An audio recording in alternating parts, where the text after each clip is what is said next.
Tonight, have a story of survival and inspiration. 2 years ago, 14 people were boating on the Detroit River when the boat they were on capsized, killing 2 men. Monsignor Charles Kosanke of the Basilica of Sainte Anne survived that accident. He sat down with photojournalist Joe Cromer to tell his story of miraculous survival. It was Sunday, August 16th. It was 82 and sunny, and all we heard was a boom like it hit a wall. And next thing I know, I was underwater. As a result of being an angle and hitting the wake, it basically capsized the boat. So the kids were ejected, and they all had life jackets, so they were fine. They were bobbing up in the water. The adults were ejected, and they were fine. But the 3 of us went under with the boat.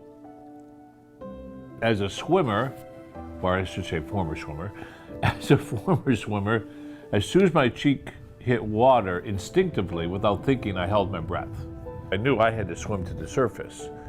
I then swam up to the surface. There was boats around us who saw what happened and immediately came to rescue us. It was at the hospital I found out that the other 2 guys were missing, and one was found 2 days later, and the other one was found 4 days later.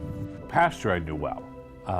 He was from Ireland, and very well, very Irish, very good sense of humor, very good with people. He was at the parish only for a couple of years. You'd think he was there for 20 because everybody loved him. The congregation and the staff were very shook up. It's a very tragic and traumatic thing, to happen. So when I went to the priest's funeral, sitting there, I thought, well, that either could have been me or we could have been there together. But it's also like, well, okay, it wasn't my time, obviously. And you sometimes hear that when when it's your time, it's your time. When it's not, it's not. And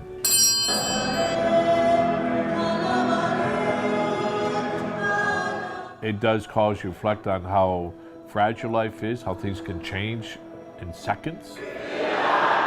And other people would suggest, well, God must have some plans for you, or He must have work for you to do. And I would joke like, oh, great, I survived to do more work.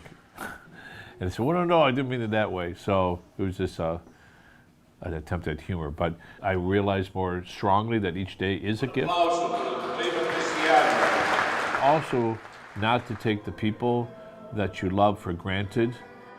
Never, never know what each day brings.